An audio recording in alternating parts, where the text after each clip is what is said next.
to conduct informal consultations with order to achieving the broadest possible support for their initiatives.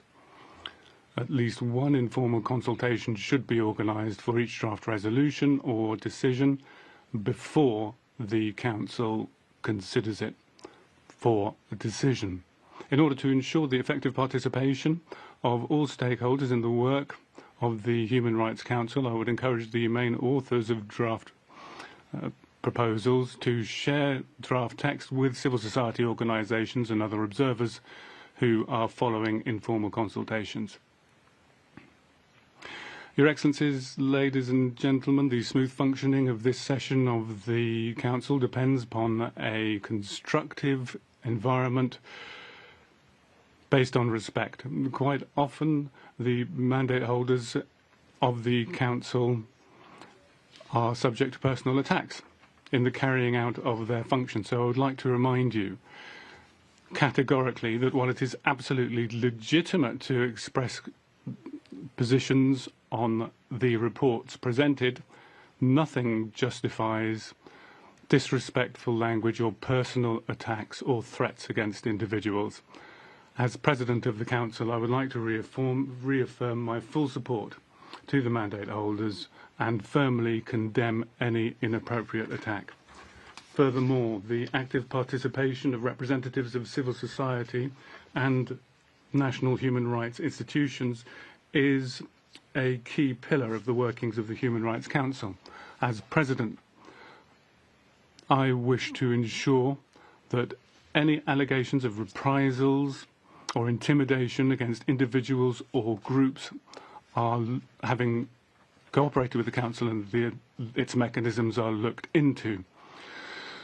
It's up to all of us to take the necessary measures to prevent such actions and ensure that if they do arise, they are subject to appropriate and a rapid response. The United Nations, including this Council, applies a policy of zero tolerance to all forms of harassment, including sexual harassment. Director General of the UN in Geneva is committed to implementing the Code of Conduct Against Harassment, and Her Excellency Mayra MacDonald Alvarez is the focal point for gender matters in the Council, particularly for the case of sexual harassment and sexist conduct in the Council. I would remind you that any incident of harassment, including sexual harassment, can be directly reported to the focal point of the Human Rights Council, either in person or by the reporting form online, which allows for anonymous reports. All relevant information is available on the web page of the Human Rights Council, and all complaints will be dealt with quickly. His Excellency Mr. Rezvan Razou, Vice President of the Council and Chair of the Working Group on Accessibility,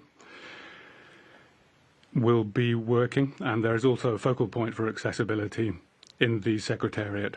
Delegations are asked to upload their written statements in Word format in order to ensure that they are accessible to persons with disabilities. PDF speeches or other non-accessible formats will not be published on the extranet. I would also invite delegations to provide the provisions for accessibility in the meetings and discussions during the drafting of relevant resolutions. It's the only way of guaranteeing subtitling live and the interpretation in sign language.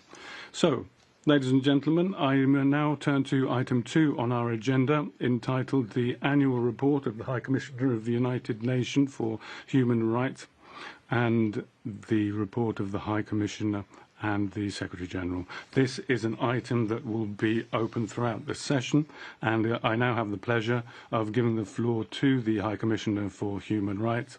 Sir, you have the floor. Monsieur le Président, Excellencies, distinguished delegates.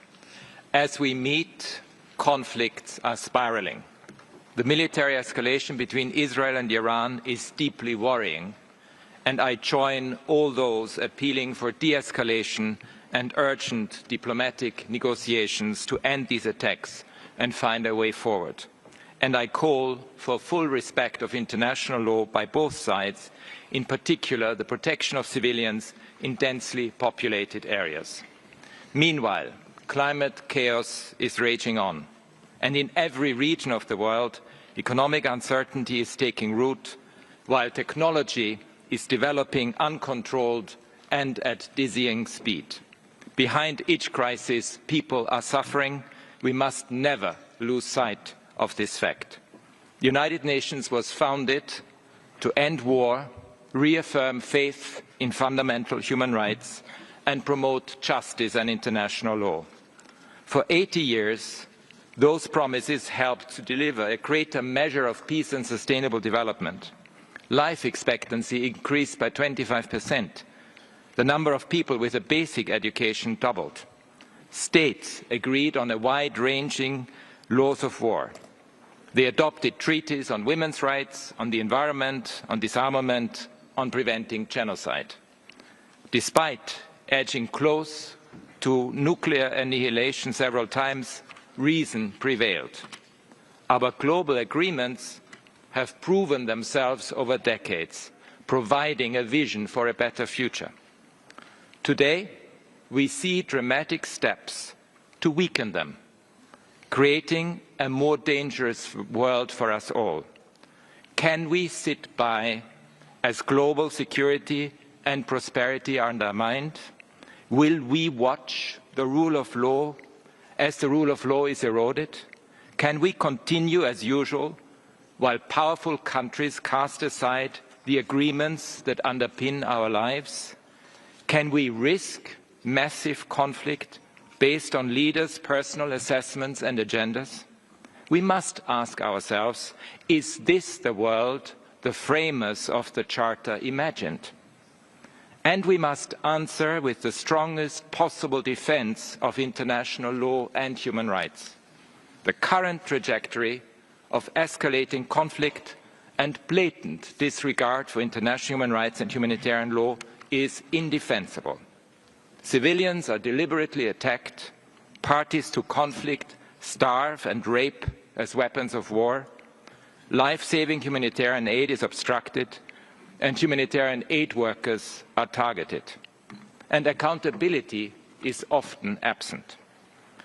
Mr. President, Israel's means and methods of warfare are inflicting horrifying, unconscionable suffering on Palestinians in Gaza.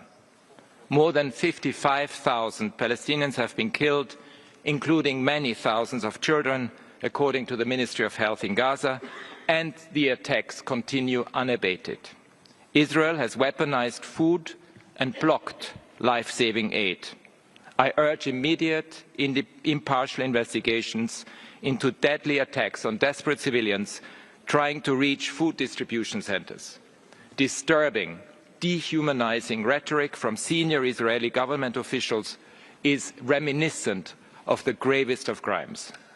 And Israel's refusal to allow international journalists to report from Gaza has helped its armed forces and Hamas to avoid transparency and accountability.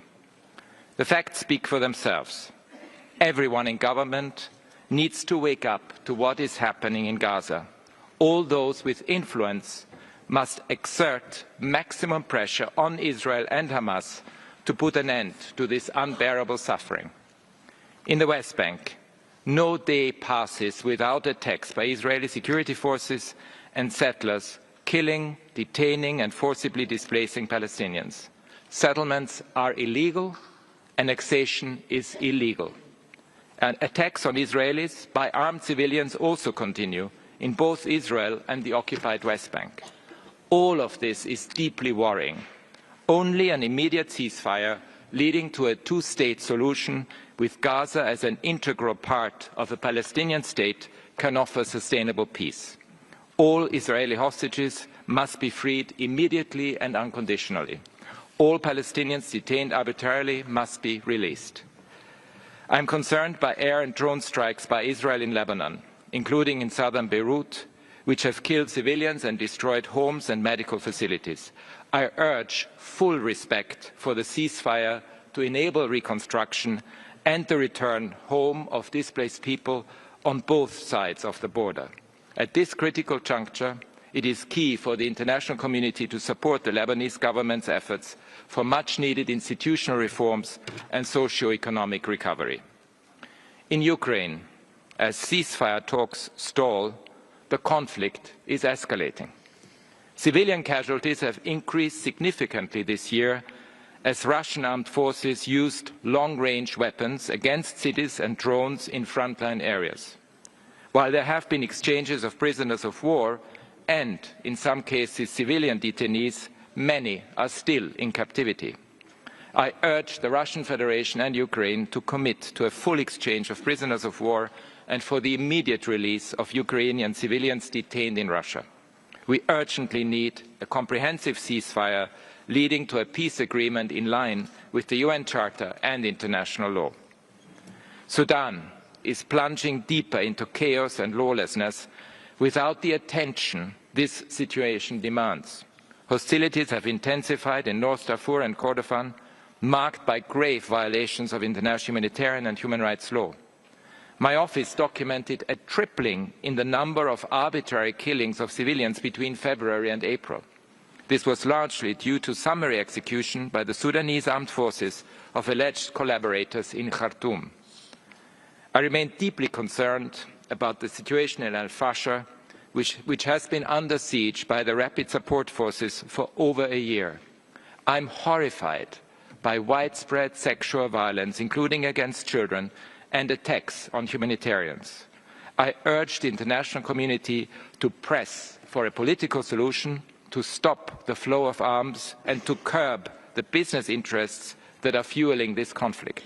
All parties must be held accountable. In Myanmar, the military exploited the turmoil caused by the earthquake in March to double down on attacks against civilians while restricting humanitarian access even further. Military operations have continued with reports of attacks on schools, religious sites and other protected locations. This violence must end. I urge the parties to comply fully with international law, including the measures already ordered by the International Court of Justice to protect the Rohingya. I remain deeply concerned about the human rights situation in the east of the Democratic Republic of the Congo, and I will provide a briefing later today. The escalating hostilities in South Sudan are extremely worrying, threatening the country's already fragile peace process. In the first quarter of 2025, my office documented that 739 people were killed, more than 650 injured, almost 150 abducted, and 40 subjected to sexual violence. I urge the parties to cease hostilities, resume dialogue, and uphold the 2018 revitalized peace agreement. I was horrified by the attacks near Pahalgam in India-administered Kashmir. The perpetrators must be brought to justice. I urge both India and Pakistan to ensure the ceasefire holds, to prevent hateful rhetoric and disinformation, and to re-establish essential water-sharing arrangements. I renew my call for the immediate and unconditional release by the de facto Houthi authorities in Yemen of personnel from the United Nations, civil society organizations and diplomatic missions, including 8 of my own staff. These detentions are an affront to the international community. Monsieur le Président, un certain nombre d'autres President, a certain number of crises also require close and urgent attention. Haiti is collapsing into a tumult marked by huge suffering. Over 2,600 people have been killed and 957 injured between January and May. The gangs are strengthening their grip on the capital and extending their influence to the regions of the north and the south, killing and raping people and burning houses, schools, churches and businesses. The formation of self-defense groups who are entirely unaccountable is gravely concerning. I hope very much that the judiciary meetings planned in April to fight against or campaign against sexual violence, corruption and other crimes will be established as soon as possible, and I call for a United Nations mission on a multinational basis to support security. Libya is holding by a thread. The confrontations in Tripoli last month led to many civil victims and threaten a fragile reconciliation and peace process. Security forces and armed groups are killing and kidnapping. I'm deeply concerned by the persistence of abuse and the violations of rights of migrants and refugees. And I call on the authorities to investigate the discovery of dozens of corpses in detention centres. In Syria, the announcement of easing and lifting sanctions and the creation of national commissions for transitional justice and disappeared persons are true opportunities. However, I'm deeply concerned by the persistent information of violations of rights of certain communities, and I call for a strengthening of protection and responsibility measures, leading to greater accountability. We await for the outcomes and the investigation into the violence that caused hundreds of deaths in the coastal regions earlier this year. I call on the authorities to ensure that the perpetrators are held responsible in the respect of international standards. A significant presence of my office in the country will be essential to support a transitional justice process and a victim-focused approach. The political tensions in Ethiopia are growing in Tigray. I would invite all stakeholders to undertake a constructive dialogue and guarantee the implementation of a ceasefire. I would call on the authorities to protect the civil space, which is so essential in the run-up to elections next year.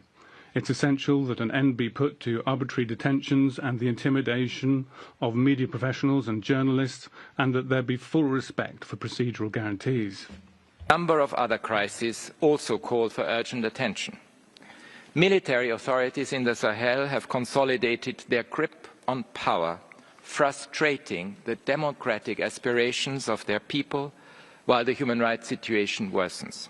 In Burkina Faso, Mali and Niger, thousands of civilians have been killed in attacks by extremist armed groups, and we have also received reports of civilians killed by government forces and their auxiliaries in all three countries. All responses to security threats must respect international law. I am concerned by growing instability in Nigeria, which threatens to spill across borders. Armed groups have intensified killings, abductions, sexual violence and forced recruitment, while intercommunal violence between farming communities and herders is increasing. I am encouraged that the interim government and political parties in Bangladesh are making progress through dialogue. I urge meaningful advances on reforms to create an environment for free and inclusive elections. However, I am concerned about recent changes to legislation to allow the banning of political parties and organizations and all related activities. This unduly restricts the freedoms of association, expression and assembly. My office hopes to reach agreement and our expanded presence soon. Mr. President, around the world, at least 625 human rights defenders and media workers were killed or disappeared in 2024, according to data gathered by my office. That is one every 14 hours. In many places around the world, civil society and the media are being vilified, harassed and silenced.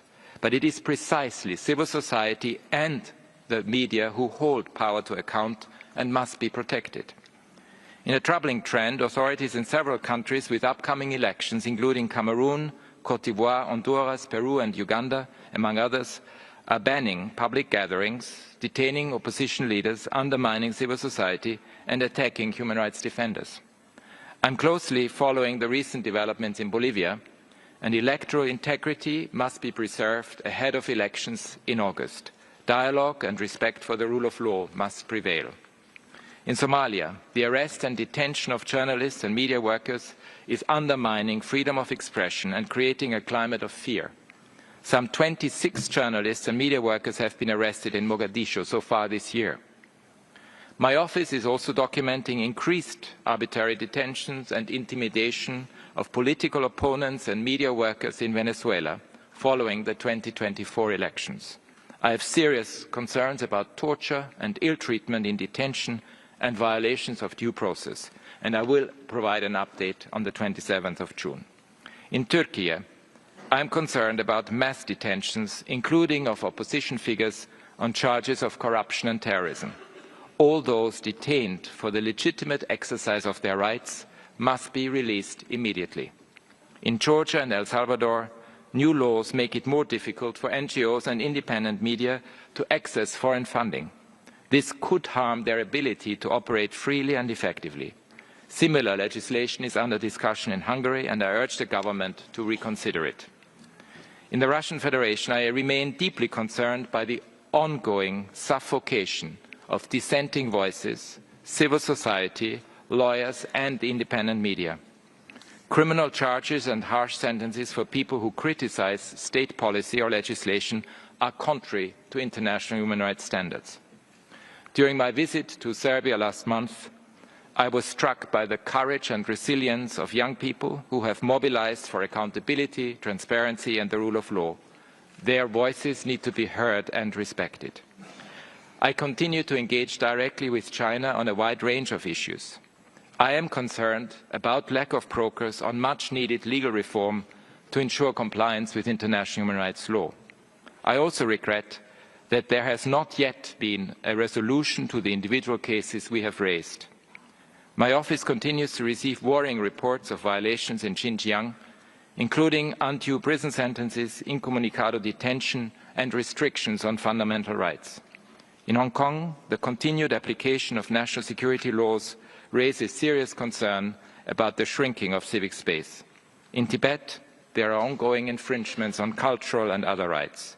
I call for the release of all individuals detained for exercising their rights and to align legislation and policies with international human rights law. Mr. President, social tensions are often rooted in systemic, long-standing discrimination based on race, religion, sex, sexual orientation, gender identity, migrant status, caste and other characteristics. Policies to tackle such discrimination have had important successes in all regions of the world. Some call these DEI policies. I call them standing up for equality. When we look at the pushback against such policies, we see it for what it is, a fundamental misrepresentation that reveals a strategic decision to scapegoat vulnerable groups. Discrimination is neither rare nor random. It is widespread. Across 119 countries, 1 in 5 people reported experiencing discrimination in the past year, according to data gathered by my office. Colonialism's brutal legacy remains. Racism remains a scourge. People of African descent continue to suffer disproportionately from excessive use of force, including deaths at the hands of law enforcement in Brazil, the United States and beyond. Data gathered by my office shows that worldwide women face discrimination at more than double the level experienced by men. In parts of the Russian Federation and the United States, there are severe restrictions on women's reproductive rights and rights to health care. These rights are essential to women's participation and leadership in every aspect of life. More broadly, I call on all states to implement gender quotas for women's political representation, and I regret that some countries are abolishing them. In Iran, I note the temporary suspension of the so-called hijab law, and I urge its full repeal along with all related laws and practices that restrict the rights of women and girls. And in Afghanistan, the de facto authorities continue to enforce a systematic policy of erasing women and girls from public life. Even their voices are silenced outside the home, and women are banned from higher education and most employment. Disability rights also face pushbacks after years of progress. Some countries are reducing accessibility and cutting funding for access programs, and influential figures have openly mocked people with disabilities. LGBTIQ+ people continue to face legal restrictions, hate speech and even violence. In West Africa, draconian laws threaten to criminalize consensual same-sex relations and restrict the work of human rights defenders supporting LGBTIQ+ people. In Argentina and the United States, government officials have made statements vilifying transgender and non-binary people while restricting their rights. Georgia, Hungary, Slovakia and Turkey are among countries that have adopted or are considering laws that could prohibit LGBTIQ+ advocacy and ban pride marches and educational material in schools. In Uganda, the Anti-Homosexuality Act fuels systemic violence and discrimination.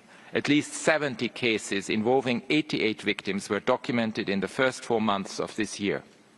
Migrants and refugees are also targeted by hate speech, unjust legal restrictions, scapegoating and other forms of discrimination in many parts of the world.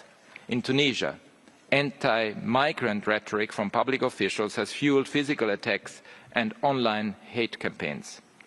Close to 640,000 Afghans returned to their country from Pakistan and Iran in recent months.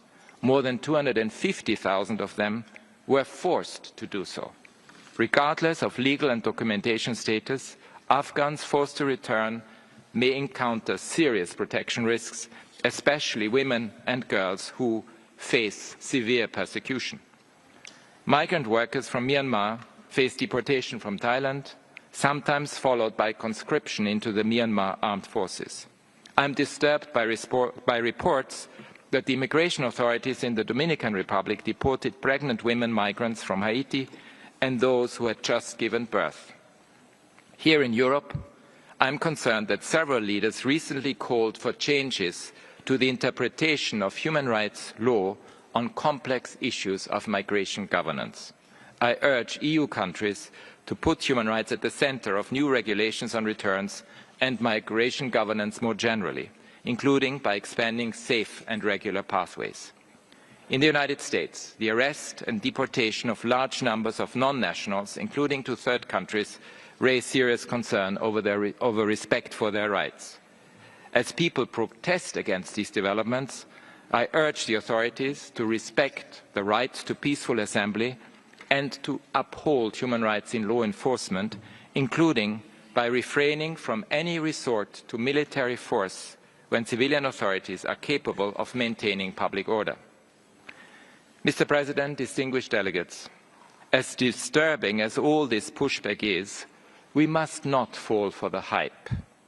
This is not a global phenomenon. The vast majority of countries around the world continue to support the expansion of human rights and fundamental freedoms. Half the world's population now benefits from effective national human rights institutions that work with my office. That figure has tripled in the past 2 decades. And policies to promote equality are working. In Brazil and Nigeria, for example, quotas for minorities and marginalized groups have contributed to greater representation in education and employment.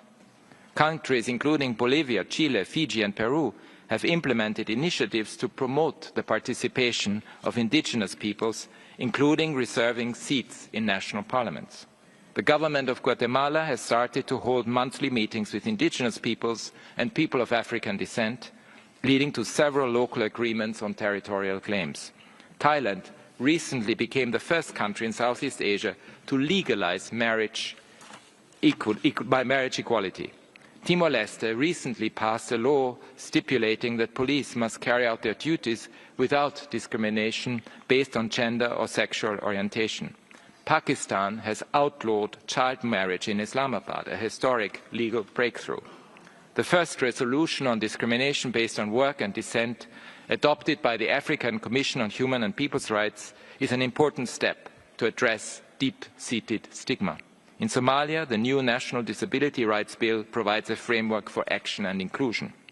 And around the world, I am pleased to see governments working to implement their pledges under our Human Rights 75 initiative, with new laws on access to information, reforms to criminal justice systems, and stronger engagement with human rights mechanisms. Mr. President, many of the poorest people in the world are falling even further behind with their rights to food, health and adequate standard of living under assault. The 2030 Agenda for Sustainable Development is slipping out of reach. More than half of low-income countries are currently in or at high risk of debt distress. Many are also on the front lines of the climate crisis, and the development finance they desperately need is dwindling as major economies shift their priorities, expand defence budgets and cut development finance. The recent imposition of soaring tariffs may seem like a high-stake poker game with the global economy as the bank, but the shock waves of a trade war will hit least developed countries with the force of a tsunami. Caribbean countries and small island developing states are among those that will suffer most. The impact on countries with large export sectors, including Bangladesh, Cambodia, Sri Lanka and Vietnam, could be devastating. Higher tariffs could put healthcare, education and a nutritious diet out of reach for many. Higher tariffs could also roll back gains on gender equality, as they have a disproportionate impact on women working in low-paid manufacturing jobs. Many least developed countries have no social safety net, leaving people utterly unprotected. I'm deeply disturbed by approaches that treat the poorest people on Earth as collateral damage. Long-term global stability requires a fundamental shift to human rights and sustainable, inclusive development, not trade wars or arms races. My office is working around the world to realize the right to development. We are supporting over 80 projects in 38 countries, from Belize to Jordan and Kenya, with budget analysis, advice on debt servicing and policies that promote a human rights economy. Señor Presidente, las tecnologías digitales y los sistemas. Digital technologies and artificial intelligence systems offer huge potential, but also they have a dark side. If we don't act quickly, we might lose the battle, and there would be unpredictable consequences for the enjoyment of human rights from that. It's probable that the intelligence of artificial intelligence in military equipment has led already to loss of civilian lives. The possibility of supervised, or rather the possibility of surveillance through artificial intelligence is a grave risk to freedom of expression and privacy. The concentration of the development of AI in rich economies can perpetuate the digital divide and discrimination based on race and gender. Regulating this technology will require transparency. It will require an open mind and inclusion. Human rights point the way, reinforcing the rule of law, establishing clear legal frameworks and broad participation. I reject the argument that human rights somehow stifle innovation. On the contrary, innovation that ignores human rights has led to terrible consequences, from an algorithm that unjustly deprived families of social support to border screening that relies on profiling. Human rights are essential for innovation that delivers for people and planet, not just profits. I welcome steps towards mandatory human rights due diligence in the development, deployment and use of AI technologies. Brazil, the Republic of Korea and the EU are considering such legislation. In some cases, data protection authorities are stepping up. Australia, France, Italy and the Netherlands took legal action against a facial recognition company for breaching people's privacy. Momentum is also building towards protecting workers. For example, the Hollywood Actors Union reached agreement with major studios on the use of AI in filmmaking. But we need much more. Many countries lack the legal frameworks and resources to meet the challenges posed by AI and could miss out on the opportunities it offers. The coming months will see critical decisions about regulation, including the establishment of 2 United Nations mechanisms. For the technology we want, these decisions and mechanisms must reflect the firm human rights commitments that are not least included in the Global Digital Compact. Mr. President, distinguished delegates, populists and authoritarians are working hard with their so-called culture wars to distract people from today's very real problems. But there is an alternative. It lies in more human rights, not less. Human rights provide stability and security in our troubled times. They are a bridge between governments and people, between generations past, present and future. And they are guardrails on power, especially when it is unleashed in its most brutal forms. The painstaking work of investigating and reporting abuses and violations, supporting human rights institutions and addressing human rights emergencies are the best tools we have to prevent and mitigate conflict and to build peace. I am therefore deeply disturbed by attacks on the international institutions that underpin our rights, including the International Criminal Court. Sanctioning judges and prosecutors at national, regional, international levels for doing their jobs is an assault on the rule of law and corrodes justice. This is only the latest in a series of attacks on multilateral institutions and mechanisms, including the United Nations, the International Court of Justice, special procedure mandate holders and more, and they must stop. I'm also deeply troubled by funding cuts to my office, to the human rights mechanisms and to our partners in civil society. Nearly 3/4 of our partner organizations told my office they expect to lose more than 40% of their funding. That means fewer early warnings, less advocacy for people who are wrongly imprisoned, fewer investigations into abuses and violations, and less accountability. Funding cuts to my office and the broader human rights ecosystem offer comfort to dictators and authoritarians.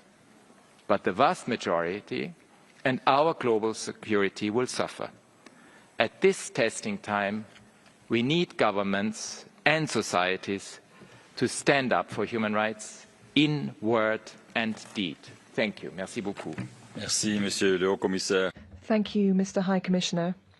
I would like to remind all participants that the interactive dialogue on the annual report of the High Commissioner will begin tomorrow morning. We will now take a short break before we turn to the enhanced interactive dialogue on the situation of human rights in Afghanistan.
Excellences, Excellencies, distinguished colleagues.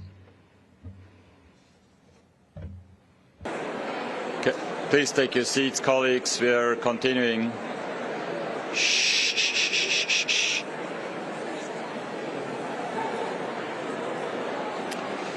Nous allons maintenant entamer le We will now begin the enhanced interactive dialogue on the situation of human rights in Afghanistan, in accordance with Resolution 57/3 of the Council.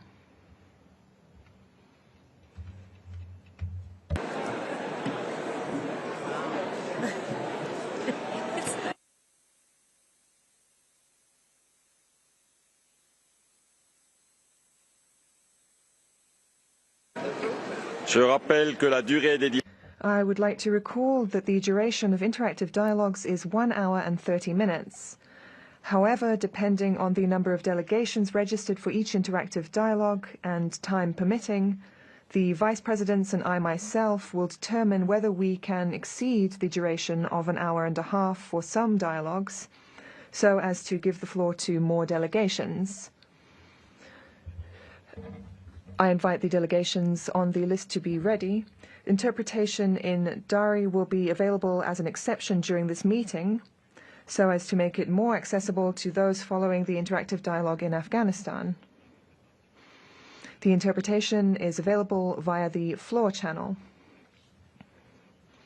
Excellencies, distinguished colleagues, it is my honor to welcome Ms. Nada al-Nashif, Deputy Commissioner for Human Rights, who will make the opening statement. Also, please allow me to welcome our distinguished speakers. Mr. Richard Bennett, Special Rapporteur on the situation of human rights in Afghanistan.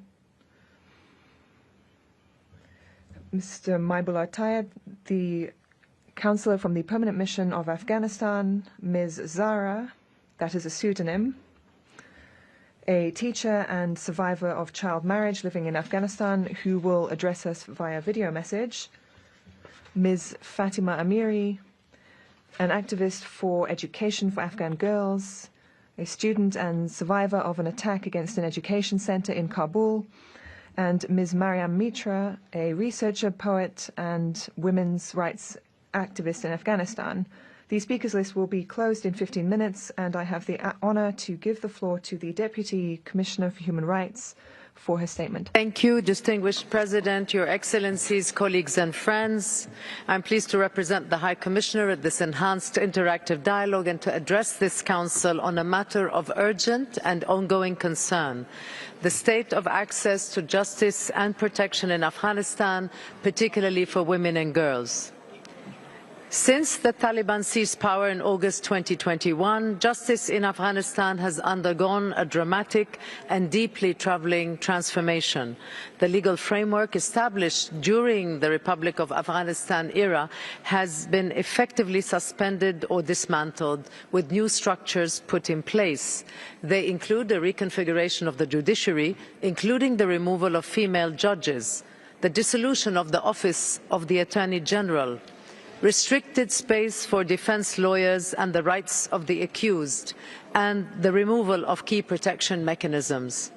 In short, legal and institutional safeguards essential to upholding the rule of law have either been removed or severely compromised. These, along with the very wide range of discriminatory measures introduced by the de facto authorities, have had a profound impact on the population of Afghanistan, in particular women and girls. Last October, the Council mandated the Special Rapporteur on the situation of human rights in Afghanistan to prepare a report on access to justice and protection for women and girls. This report addresses the compounded effects of multiple and intersecting forms of discrimination and presents an important baseline study on the type of obstacles that women and girls face in relation to access to justice and protection in Afghanistan. It finds that across the country, while Afghans are encountering significant barriers in seeking legal recourse or redress for harms endured, the situation is particularly grave for women and girls. Their access to justice has become practically non-existent. Without a mahram, women and girls cannot access a lawyer, courts, or other institutions, and cannot seek protection or reparation from harm. By virtue of this system, women who are victims of domestic abuse, whose mahrams may also be the perpetrators of violence or exclusion, are rendered invisible, with no real hope of protection. We witness an institutionalization of the most extreme forms of gender-based discrimination and segregation. Women and girls have been systematically excluded from public life and to a large extent deprived of their most basic human rights, including access to secondary and higher education, healthcare, employment, freedom of movement and freedom of expression. Women and girls' access to justice is so challenging, whether in the formal or the informal justice system, that it amounts to barely any access at all. This situation is especially devastating for those with intersecting and marginalized identities. And I mean women and girls from ethnic and religious minorities, women with disabilities, and from female-headed households who face heightened risks of violence, exclusion and deprivation. They are doubly victimized in a system that already considers women and girls less deserving of rights and dignity. It is important to acknowledge that these challenges are not new. Long before the Taliban's takeover, Afghanistan's justice system suffered from structural weaknesses, with entrenched corruption, limited institutional capacity and widespread reliance on informal dispute resolution mechanisms, particularly in the rural areas. Impunity for violations committed by both national and international actors further eroded public trust and left many victims, once again, especially women and girls, without effective protection or recourse. We hope, therefore, that today's discussion will help refocus global attention on the rights of Afghan women and girls, enhance robust and sustained political engagement by the international community, along with financial support for the reforms. And I am especially pleased to welcome the Afghan women joining us today to participate in the dialogue from Afghanistan and from around the world. It is critical to ensure, dear ladies, that your voices remain at the center of this Council's deliberations. Excellencies, the credibility of our collective commitment to human rights, and especially to the fundamental rights of women and girls, is measured by our responses in situations as grave as this one. Let us act with resolve, in coordination and with urgency. Thank you very much. Merci beaucoup. Thank you very much. I now give the floor to Mr. Richard Bennett for his presentation. You have the floor. Mr. President, Madam Deputy High Commissioner, Excellencies, delegates, colleagues and friends, I welcome and pay tribute to the women human rights defenders who will speak here today. As a Council, I ask that you hear them and the people of Afghanistan, whose demands for justice, protection, support and solidarity are unwavering. It is our responsibility not only to listen, but also to act. My new report examines access to justice and protection for women and girls. From my extensive consultations and from submissions from almost 200 women inside Afghanistan, it's clear that the meaning of justice can vary among and between Afghans and is shaped by different backgrounds, identities and lived experience. It involves not only legal accountability, but also the restoration of rights, access to essential services and the creation of conditions in which women, girls and all Afghans can live with dignity and self-determination. There is, however, a shared understanding that injustice, however understood, and the harm it causes is profoundly felt and enduring. Today, under Taliban policies, access to justice and protection in Afghanistan has been severely compromised.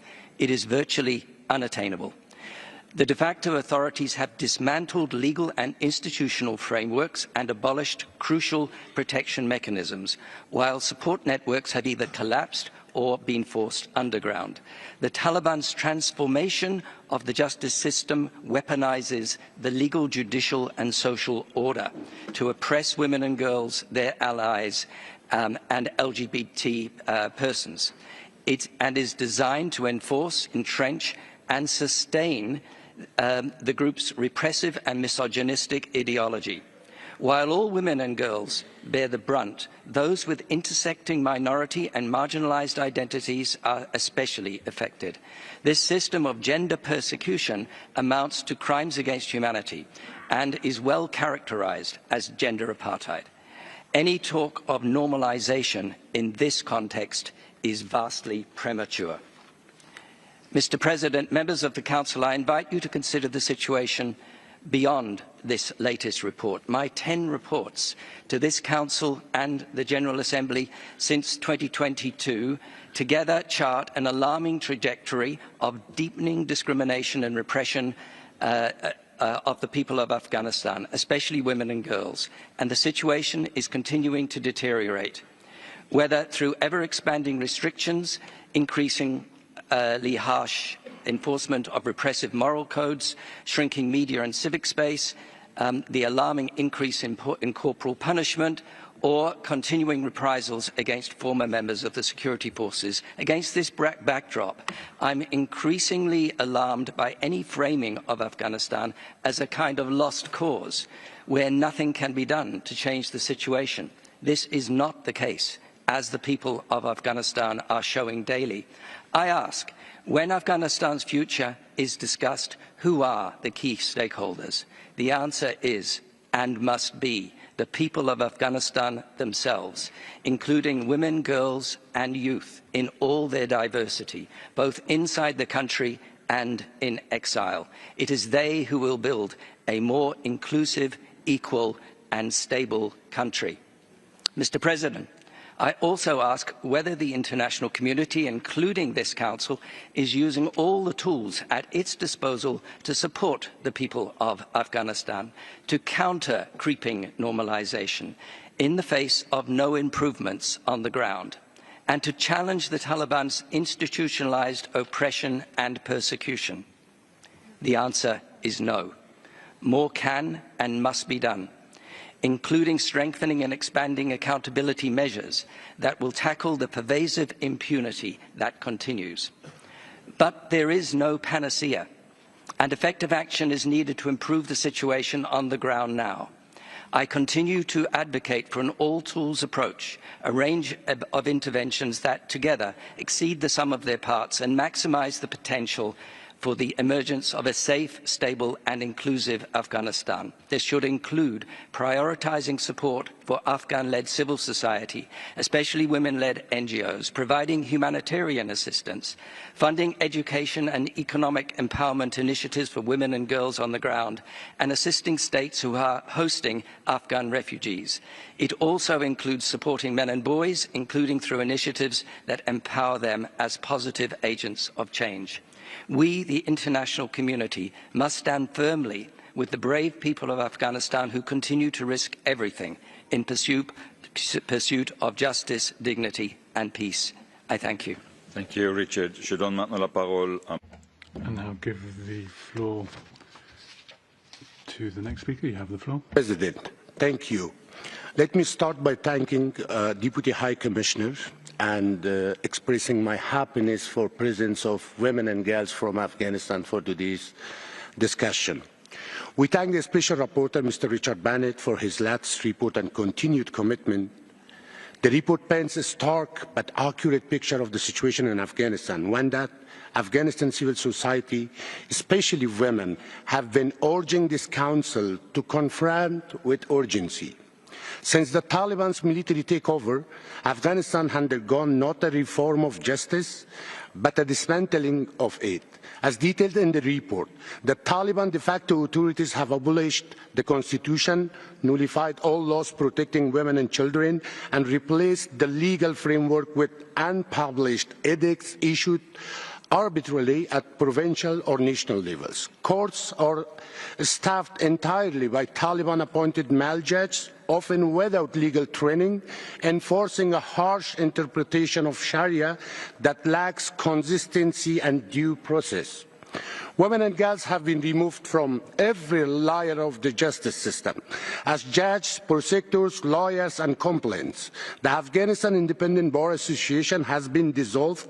There are no licensed female lawyers in the country today. Police units handling gender-based violence have been dismantled.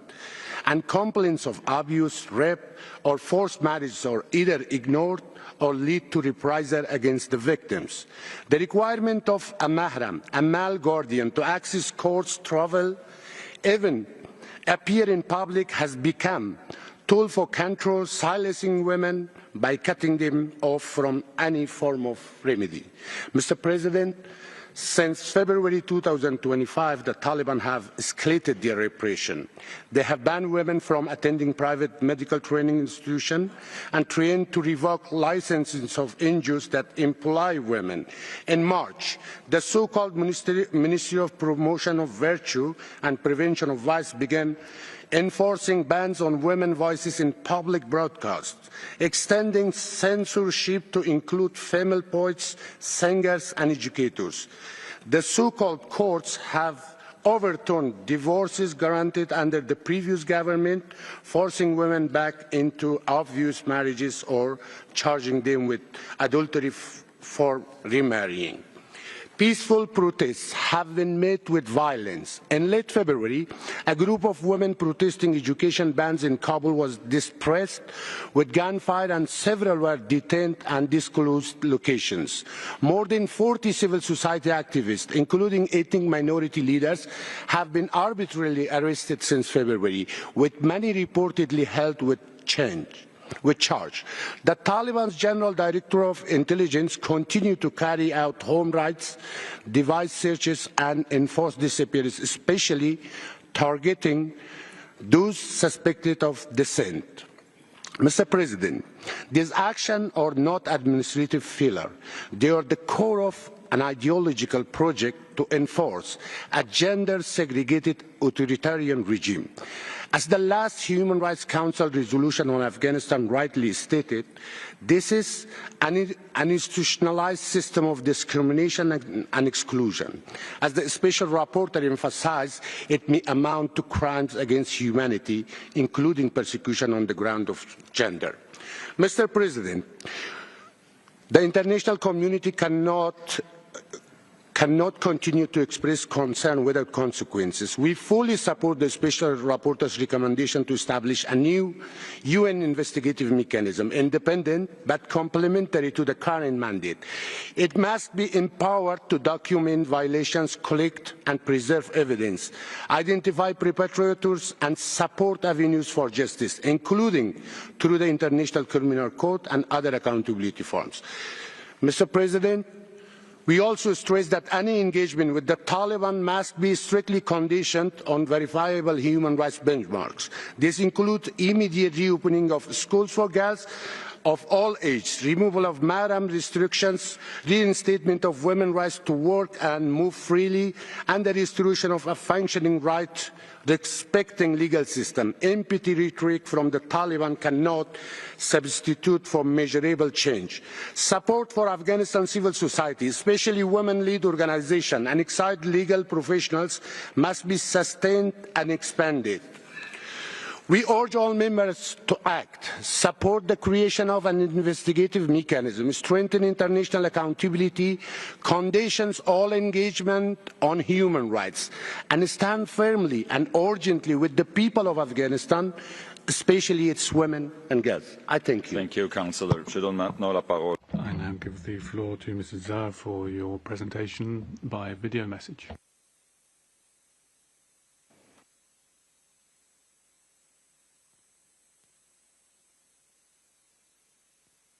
Honorable members of the Council, my name is Zahra.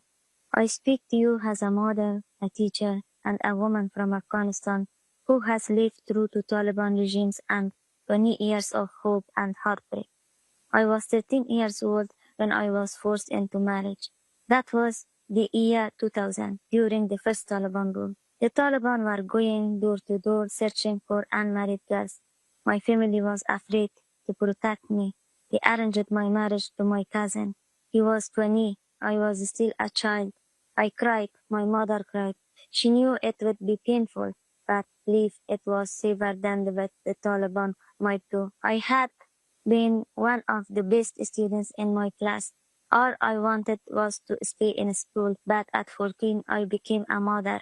While other girls were holding books, I was holding a baby. my husband did not allow me to continue my education. But I never gave up. I studied late at night and worked during the day, raising 5 children. Then I became a widow. I had no partner and no support. I had to be both mother and father to my children. When the Taliban were gone, Afghanistan had a period of hope. I earned my master's degree. I taught at university, became a journalist, worked for the government, and used my voice to support women. I believed we were building something better. Then, in August 2021, everything disappeared. My hopes, my job, my daughter's right to education. For 17 days, I hid with my children. Armed men came to our home with false accusations. My family helped me move from place to place. My children stopped laughing. We spoke only in whispers. There was no protection, no justice. One day I was in a car near Taliban checkpoint. Women were pulled out if they weren't wearing black chador and face veil. It didn't matter. They were with husband. Officials from the Ministry for the Promotion of Virtue sat nearby with whips. They beat women on the legs and forced them to sit in the dirt for a lesson on hijab. I watched as the men sat back in silence. Some cried. 2 women refused to sit. They sat their ground. Whips came down. Guns were raised. Women screamed. That day, it was not only the women who were punished. Our whole society dignity was crushed. This is what it means when there is no justice, no system that hears us, no one to turn to, no freedom to walk outside without a mahram, no schools, no courts, no protection. The injustice continues through generations. In 2021, my daughter was 19. She dreamed of finishing school, but Taliban members began pressuring families to marry off their daughters. They sent letters offering money instead of using force, but the message was the same. Girls do not belong in school. I faced the same nightmare my mother did. I made the same impossible decision. I married off my daughter, not because I wanted to, but because I was trying to protect her. We were lucky. I chose a kind man. She is not unhappy, but many girls are not so fortunate. They are married against their will, taken out of school and left without a future. The trauma continues. Still, I fight. My younger daughters now study in secret. Our home has become a classroom. They learn quietly, always afraid, but full of hope. To this council, I ask, where is justice for Afghan women? Where is protection for girls who want to learn? Where is the action the world once promised? We are not asking for privilege, only for rights, basic rights every human being should have. If the world stays silent, the cycle of fear and forced choices will continue. But if you stand with us, we can begin to break it. My daughter's life already mirrors mine, but I will not let the same fate reach my younger daughters. I will keep teaching them. I will keep fighting for them. I believe in them, and I ask you to believe in them too. Thank you. Merci. Thank you very much, and I give the floor to Mrs. Fatima Miri for your presentation. Please go ahead. In the name of Allah, distinguished delegates, esteemed guests, and all those committed to the values of peace, dignity, and human rights. Today, I speak not only with words, but with the weight of the stories, my own and those of many who cannot be here. I'm here to share a truth that must be heard. I'm just an example of many girls and women in Afghanistan who have been denied justice. I'm someone who has felt every kind of pain that girls in my country experience. I'm the girl whose school was closed. I still remember the day when they closed my school, how painful it was. I'm the student whose university was closed. After losing my eye and my ear, with all this pain that I had, I participated to my exam to study at university to show them they cannot stop me. to protest against them, but they closed universities.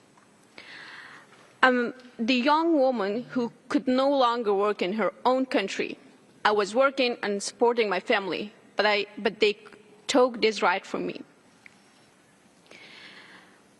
In my view, justice to have equality, to not have to fight for basic rights. After losing my eye and my ear with all this pain that I had, but they closed everything for me. Yes, I'm still standing, still speaking, still dreaming, not just for myself, but for every girl still waiting for her voice to be heard. I'm a girls' education activist. Why? Because I feel every pain that they are experiencing right now. Because when the Taliban came in Afghanistan, they closed my mother's school, and she couldn't continue her education. This time, when they came, they closed mine. And I cannot let them to do it to the next generation. Despite every door that has been closed to us, we continue to learn, in secret, in the dark, online, through whispers, through book passed from hands to hand like precious treasures. Today, I do not ask for sympathy. I ask for solidarity, for support, for action. Speaking about justice and protection is not enough. We need actions. Support for underground schools. Protections for those fighting for their right to learn. Making opportunities. Amplification of voices that are being silenced every day. Education is everyone's right and shouldn't be given to a few like special privilege. And at least if the UN or other countries cannot do anything to change the policy of the Taliban, then at least they shouldn't join them. Please don't recognize Taliban. Let us ensure that the next generation of Afghan girls doesn't have to fight simply to go to school. Let us ensure that when she writes her name, the word doesn't erase it. I don't want to transfer the darkness to the next generation. I want to transfer knowledge. So please be with us, and we need actions. Thank you so much. Thank you very much. Je donne maintenant la parole. And I give the floor to Mrs. Mariam Mitra for your presentation. Please go ahead. Excellencies, I stand before you today not only to speak on behalf of women in Afghanistan, but also to bear witness to the systematic elimination of their presence, their rights, and their dignity. When talking about justice, I speak from personal experience. As someone who lived through the first Taliban regime and was denied the right to an education simply because I was a girl. I lived through a time when learning was a quiet act of defiance and teaching another girl was an act of resistance. Let me be clear, women and men of Afghanistan are not passive victims. They are resisting in various forms at extraordinary personal risk. They have marched in the streets knowing they might face beatings or arrests, with no fair judicial system to turn to nor institution to protect them. They have composed poetry and sang songs, turning words into acts of defiance. They have taught girls in underground classrooms, risking imprisonment but keeping hope and knowledge alive. Many have been detained, tortured, disappeared, and killed, and yet still they continue to resist. Today, I do not bring only my voice into this room. Still, I also carry with me the voices of countless women, and especially the voices of oppressed writers, poets, and storytellers who can no longer speak freely or whose words remain trapped behind closed doors and on silenced pages.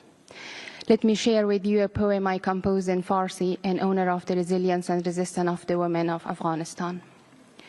ای دختران خسته شهر سکوت و شب، آیا در این قلمرو تاریک می شود به ماهتاب کاذب آن سوی پنجره دل بست، یا در پرتو نور تک ستاره نومید شعر خواند، واژه‌ها صدایم را باور نمی کنند. انگار مردم و جام‌های سنگی سکوت از صدای من تهی است.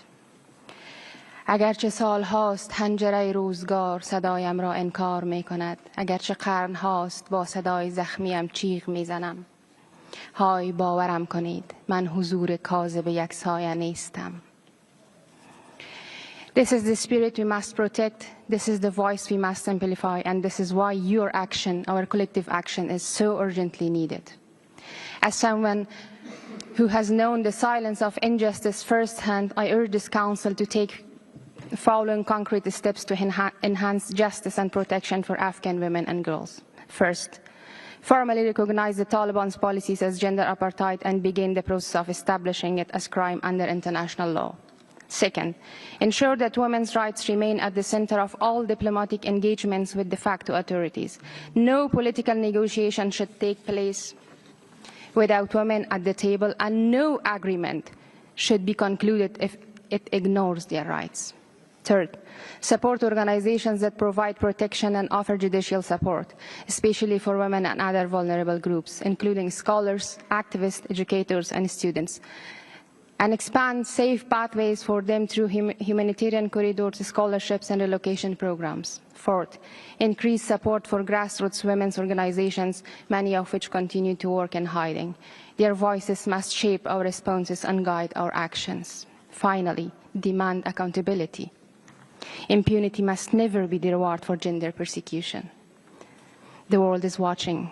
History will judge not only those who perpetrate these crimes, but also those who remain silent in the face of such systematic oppression. I thank you. Merci.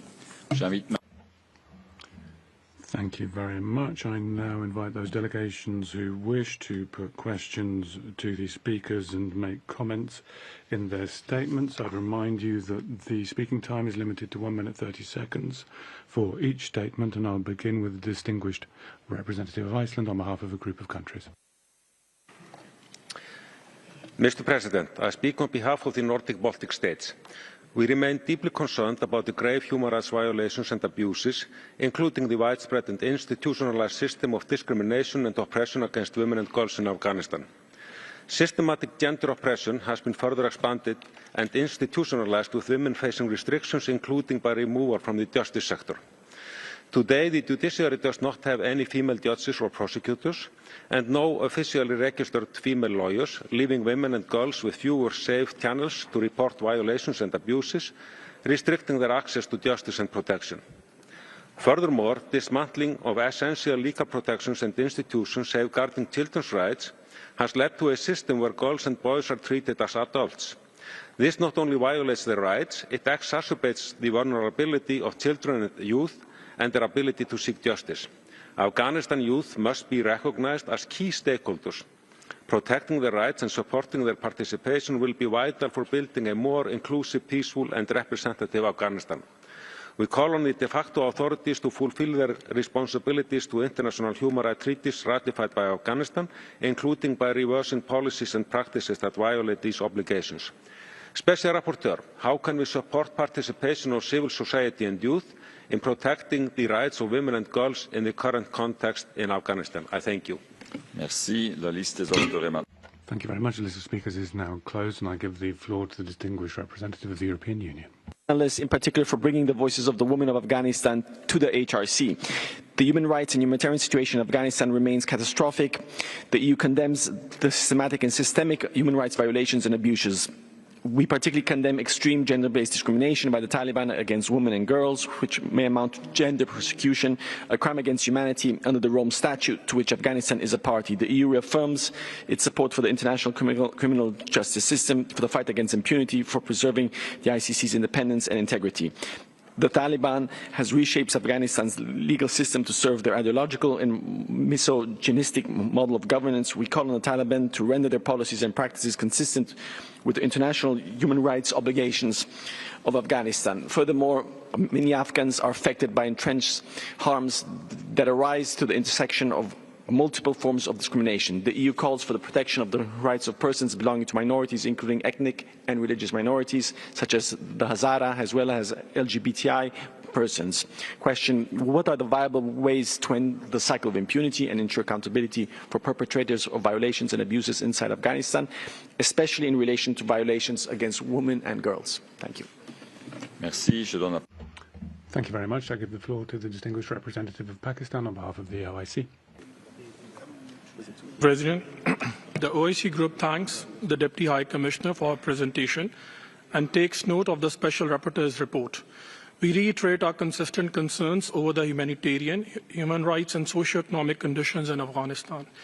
We remain particularly troubled by the state of human rights for women and girls in Afghanistan. Consistent with our long-standing position, we urge the de facto Afghan authorities to uphold the rights of all Afghans, especially women and girls, by ensuring access to education and participation in the workforce. Islamic teachings are clear on these issues. We also emphasize the importance of establishing protections for individuals belonging to ethnic, religious, and cultural minorities, in accordance with both Islamic law and Afghanistan's international commitments. The OIC Group reiterates its concern that critical humanitarian funding is declining, risking the well-being of millions. The international community must intensify its humanitarian efforts to provide essential support to the most vulnerable. We also stress that using Afghan territory for terrorist activities threatens the rights of people in Afghanistan and beyond, and this must be stemmed by the de facto Afghan authorities. Finally, while reiterating the OIC Group's clear position, we regret that several parts of the SR's report continue to delve over divisive issues such as SOGI. We consider such references unnecessary and counterproductive. I thank you. Merci. Je donne la parole. Thank you very much. I give the floor now to Unifem.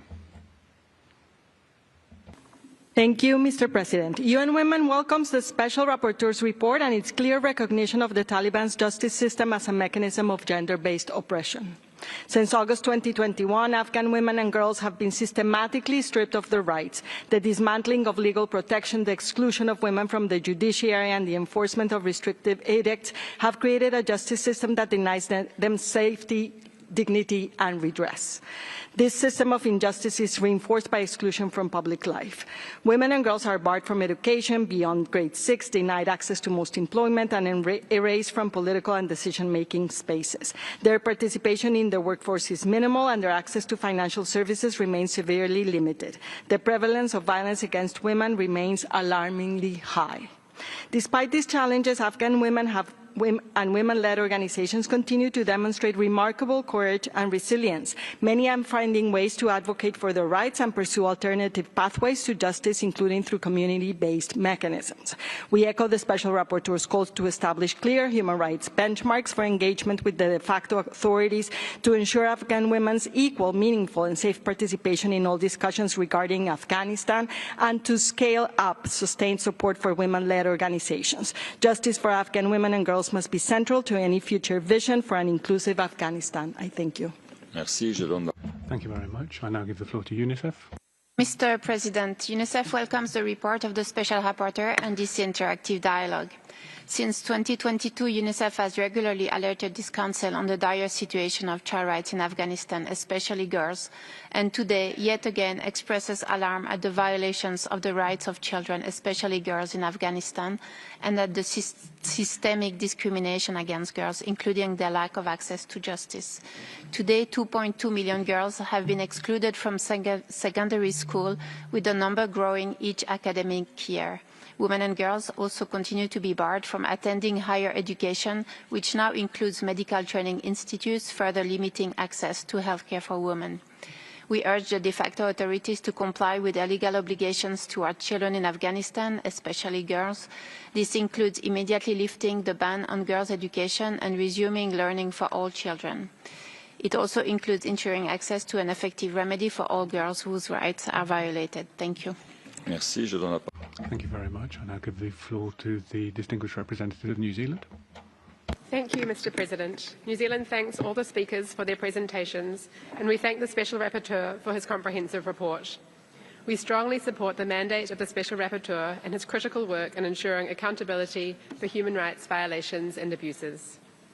As the speakers' presentations and Special Rapporteur's report demonstrate, the human rights situation in Afghanistan continues to deteriorate. New Zealand remains gravely concerned by the ongoing systematic repression of fundamental freedoms for women and girls, including severe limitations on their access to justice and right to equal participation. The Taliban must fundamentally change its approach to human rights and must comply fully with Afghanistan's obligations under international human rights law. The Taliban must rescind all edicts and decrees that curtail these fundamental freedoms and human rights. Women and girls must be allowed access to secondary and tertiary education and work. Their freedom of movement must be respected, and they must be allowed to participate fully in public life without interference and harassment. Their access to justice must be restored. Mr. President, the situation is profoundly alarming. New Zealand continues to stand with the brave people of Afghanistan. Thank you. Merci. Je donne la parole. Thank you. I give the floor to the distinguished representative of Albania. Thank you, Mr. President. Albania thanks the Special Rapporteur for his comprehensive report on the situation of human rights in Afghanistan, with a particular focus on access to justice and protection for women and girls. We commend the Special Rapporteur's unwavering commitment to documenting the grave and systematic violation of human rights under Taliban's rule. His report provides a sobering yet essential account of institutionalized gender-based discrimination and persecution that Afghan women and girls face daily. The report's findings on dismantling of legal protection, exclusion of women from the justice system, and the use of justice system as a tool of repression are particular alarm. Mr. President, Albania condemns the policies of gender persecution that have stripped Afghan women of their most basic rights: education, employment, freedom of movement, access to justice. My country has taken concrete steps to support Afghan women and refugees. Since 2021, we have welcomed over 4,000 Afghan families, providing them with shelter, healthcare, education and integration support. Albania stands with people of Afghanistan, especially women and girls, and will support international accountability mechanisms, including those addressing gender-based persecution. I thank you. Merci. Je donne la parole au distingué Thank you. I give the floor to Spain. Thank you, President. Spain, align itself with the statement of the European Union, would like to thank the report from the Special Rapporteur and the other speakers. More than focusing on describing a situation of violation and generalized operation of women's rights, would very much like to focus on two particular points.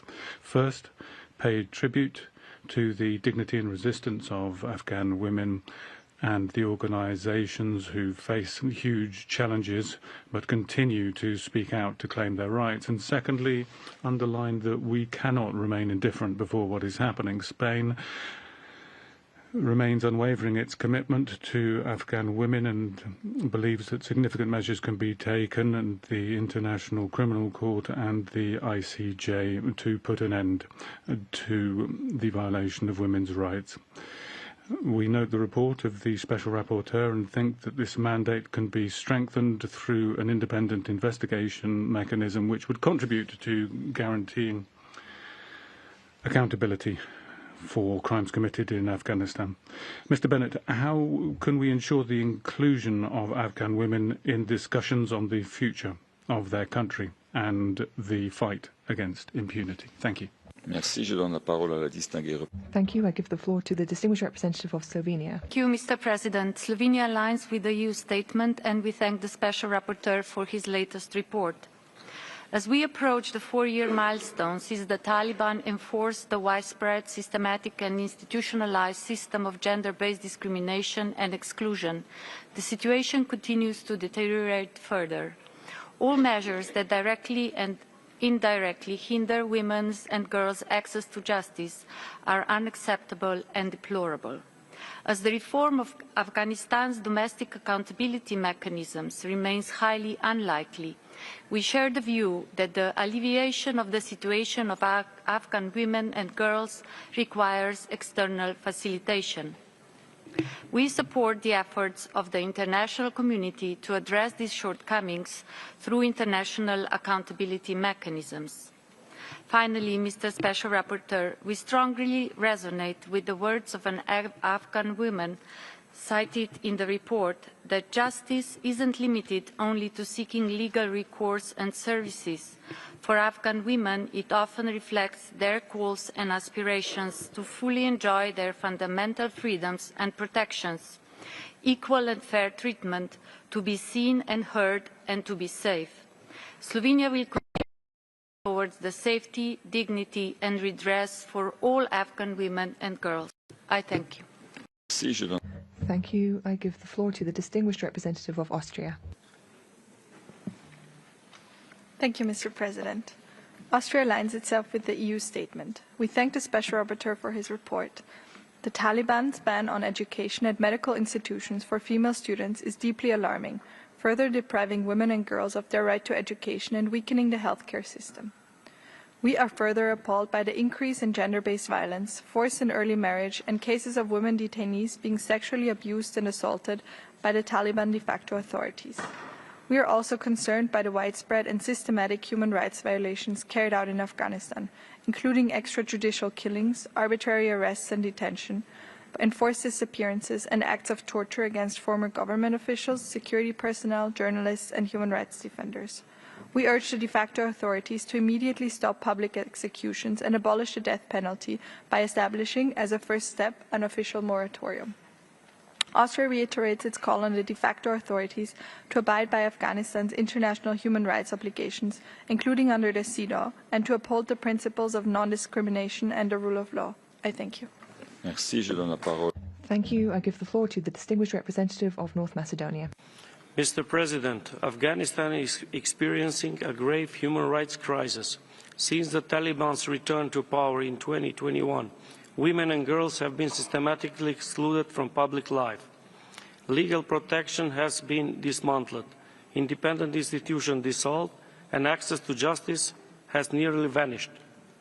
Today, there are no women judges or registered lawyers. The elimination of violence against women law has been suspended. Specialized courts and shelters have been closed. Women cannot appear in court without a male guardian. And those who report violence risk arrest, public punishment, or worse. What remains is not a justice system, but a system of repression, one that punishes women for seeking safety, denies them education, and strips them of voice and dignity. Yet, even under these circumstances, Afghan women continue to resist, quietly, courageously, and often at great personal risk. They are defending rights, supporting one another, and demanding international attention. We must listen to them. We must support women-led organizations, protect those at risk, and hold perpetrators accountable. Justice must be more than a word. It must be a promise kept. I thank you, Mr. President. Merci. Thank you. I give the floor to the distinguished representative of Croatia. Mr. President, Croatia aligns with the EU statement. We thank all the panelists and Special Rapporteur for his report. Afghanistan is experiencing a profound human rights crisis that has reshaped the lives of its people, especially women and girls, who have been deprived of their fundamental rights and erased from public life. The report undeniably shows that these deprivations are systematic and backed by the legal and justice system controlled by the de facto authorities and designed to enforce and sustain repressive and misogynistic ideology. We strongly condemn these practices that may amount to crimes against humanity.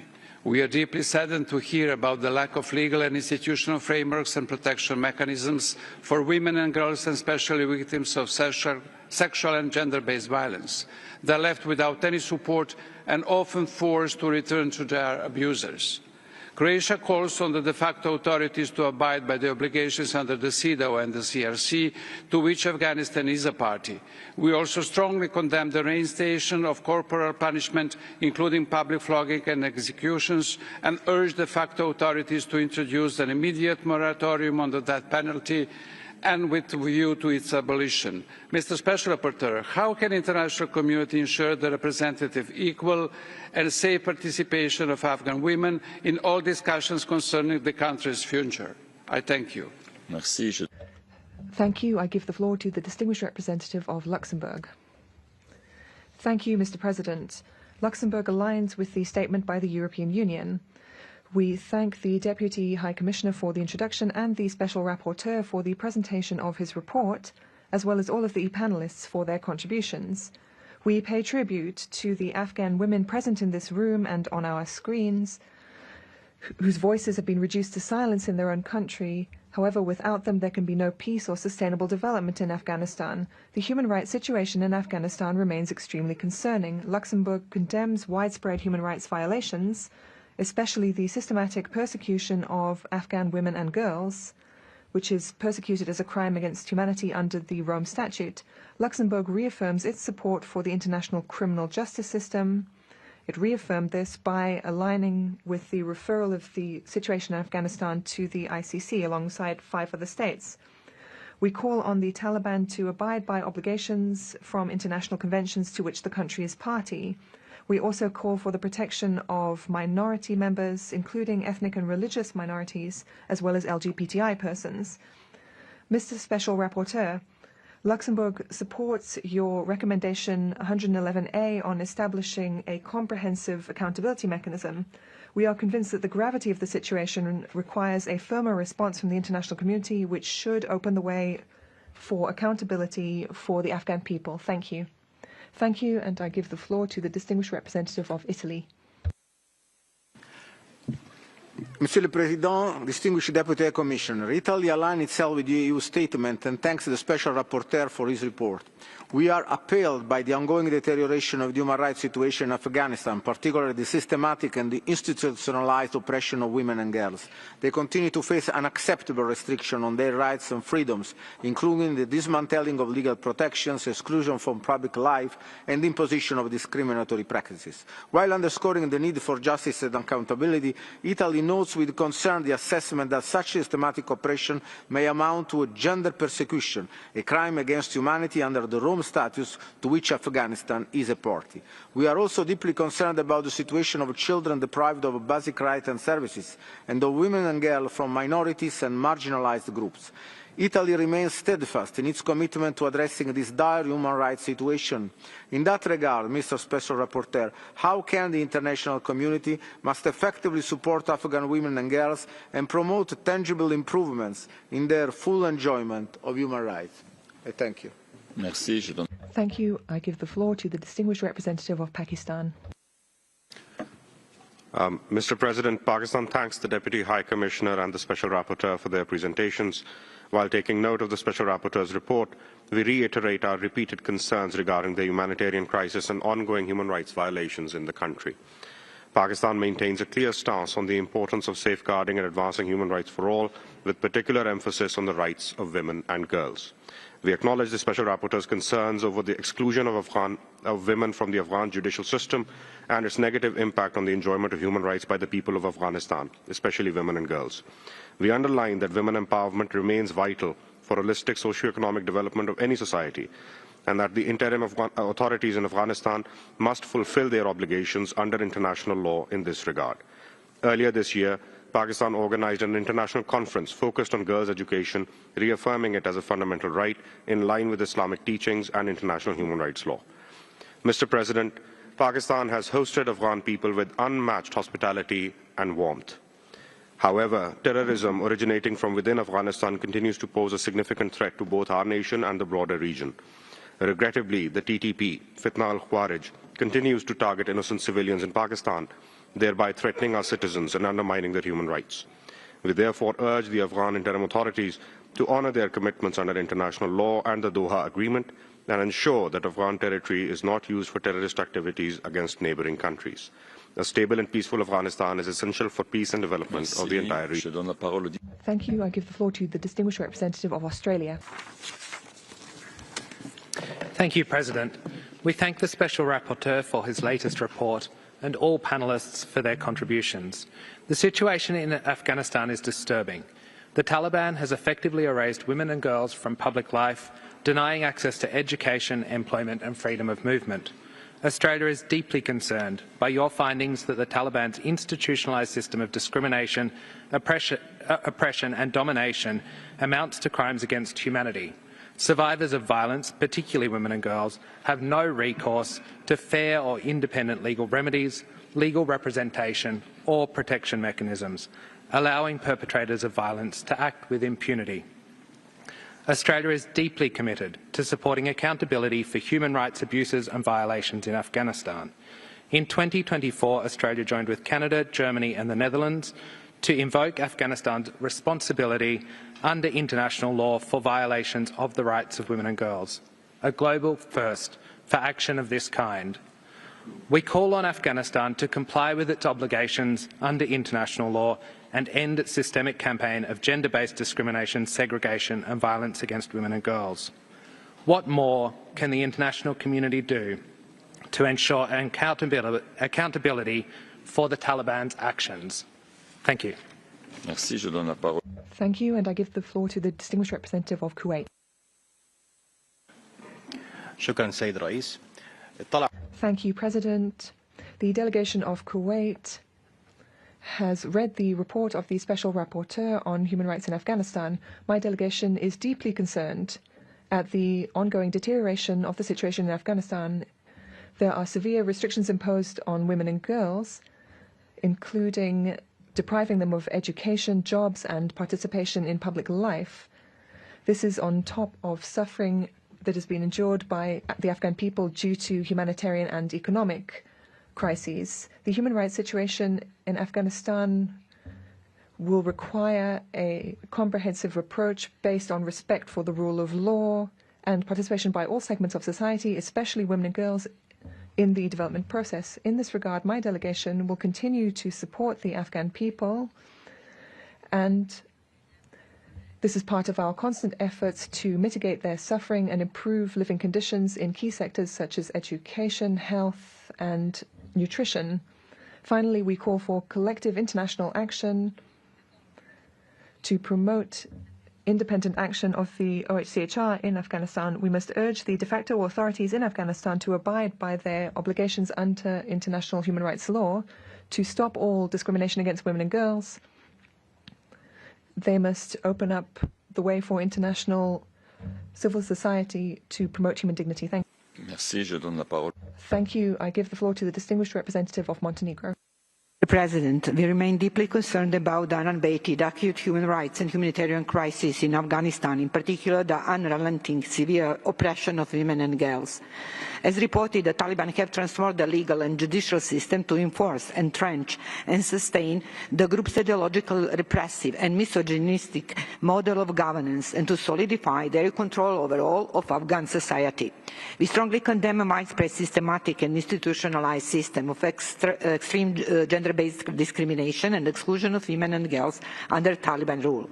This may amount to gender-based prosecution, a crime against humanity under the Rome Statute, or gender apartheid, as increasingly termed.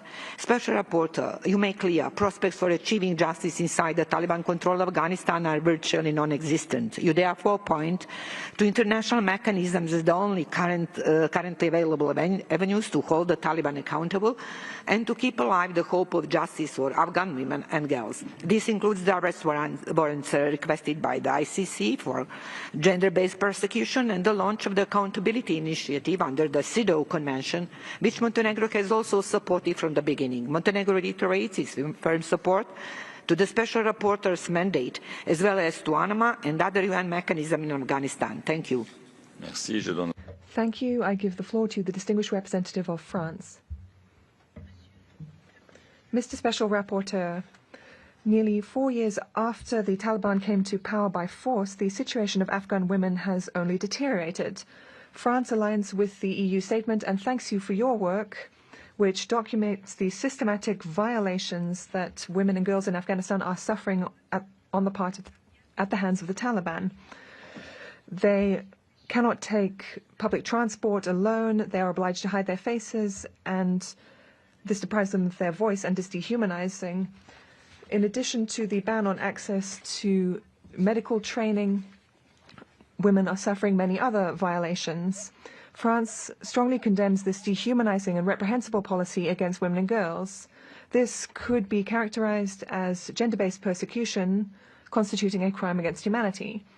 This is why France and 5 other countries referred the situation to the International Criminal Court in November 2024.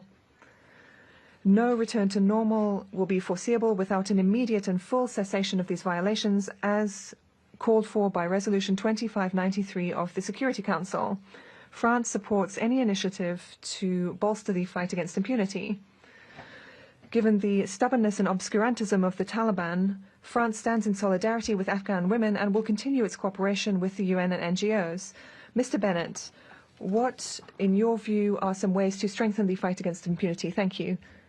Thank you, says the Chair, and I give the floor to the Republic of Korea. The President, the Republic of Korea thanks the Special Rapporteur for his comprehensive report and continue the dedication. We remain deeply concerned about the systematic discrimination and oppression Afghan women and girls continue to face. Their access to education, employment, health care, and freedom of movement is severely restricted, especially excluding them from public life. We are particularly troubled by the report's conclusion that Taliban-controlled justice system serves as a tool for further institutionalization of gender-based discrimination and domination, dismantling productive laws and institutions, reinstating corporal punishment for so-called moral offenses, and excluding women from the legal representation and due process show a system that reinforces discrimination rather than provides protection. Despite these restrictions, Afghan women, human rights defenders, and civil society continue to speak out with courage. As we mark the 30th anniversary of the Beijing Declaration and Platform for Action, we are reminded of our collective responsibility to defend women's rights and amplify their voices. Mr. Special Rapporteur, what forms of international support and cooperation would be most effective in helping Afghan women and girls reclaim access to justice and protection? I thank you. Merci. Thank you. I give the floor to the distinguished representative of Belgium. President, Belgium aligns with the EU statement and thanks the Special Rapporteur for his report and the women human rights defenders for their important contributions. The crackdown on Afghan human rights defenders, journalists, lawyers, protesters, civil society activists and minority groups continues. The rollback on women's rights in Afghanistan is unprecedented, effectively erasing women from public life. As your report points out, these human rights violations are met with impunity in a hostile legal system that is weaponized by the Taliban to oppress women, girls, LGBTQI+ persons and their allies. Belgium reminds that Afghanistan is a state party to CEDAW and should respect the rights this convention guarantees to women and girls. My country looks forward to the upcoming review by the CEDAW committee. The situation in Afghanistan is also a litmus test for international commitments on gender equality, on accountability, and also regarding the Women, Peace and Security agenda. We all know that women's participation in peace processes and the economy is deeply interlinked with their involvement in political life and decision-making, and this should also apply to Afghan women. Thank you. Merci. Thank you. I give the floor to the distinguished representative of Indonesia. Thank you, Mr. President. We took note of our report on restriction of access to justice and protection for women and girls in Afghanistan. We remain deeply concerned by the continued derogation of human rights in Afghanistan, which disproportionately affect women and girls, suspension of laws and regulations that once safeguarded their rights, and imposition of discriminatory policies that severely limit their participation in public life. We urge the de facto authority to reverse these regressive practices. Ensuring women's access to justice and their representation within legal system is essential to building an inclusive and just society. Mr. President, we are also alarmed that WFP's nutrition program this year faced a 60% cut, leaving over 30,000 women and children suffering from acute malnutrition without assistance. As basic rights, food, health, and education serve as a strong foundation for Afghan women and girls to claim all their rights and secure a better future. Indonesia remains committed to the empowerment of Afghan women and girls, including through provision of educational scholarships. We will continue to support the restoration of fundamental rights of Afghan women and girls, as well as the whole people of Afghanistan. Thank you. Merci. Thank you. I give the floor to the distinguished representative of the United Kingdom. Thank you, Mr. President. Special Rapporteur, we welcome your dedication to highlighting the grave human rights situation in Afghanistan. The UK fully supports your mandate. As you have outlined, as we approach the 4th anniversary of Taliban rule, women and girls are denied their right to education, employment, freedom of movement and expression. Discrimination against so many is compounded by the lack of accessible, affordable and impartial judicial institutions. The Taliban must reverse these inhumane restrictions to ensure a brighter future for all Afghans, including minorities such as LGBT+ individuals and people from ethnic Hazara communities. 23 million Afghans are in need of humanitarian assistance. The UK continues to provide assistance, working with the UN and others. We remain committed to working constructively with Afghanistan for an Afghanistan at peace with itself, its neighbours and the international community. Afghanistan cannot achieve long-term stability and prosperity while half its population is systematically excluded from society. The international community must remain united in ensuring accountability and in urging the Taliban to change direction. Special Rapporteur, what are the short and long-term consequences of this erosion of justice for Afghan society as a whole? Thank you. Merci. Thank you. I give the floor to the distinguished representative of Czechia. Thank you, Mr. President. Czechia aligns itself with the EU statement. We thank the Special Rapporteur for his comprehensive and deeply concerning report. The systemic dismantling of Afghanistan's legal and institutional frameworks has rendered justice inaccessible, particularly for women and girls. Justice and access to justice are fundamental rule of law elements. Denial of justice undermines trust in the institutional framework.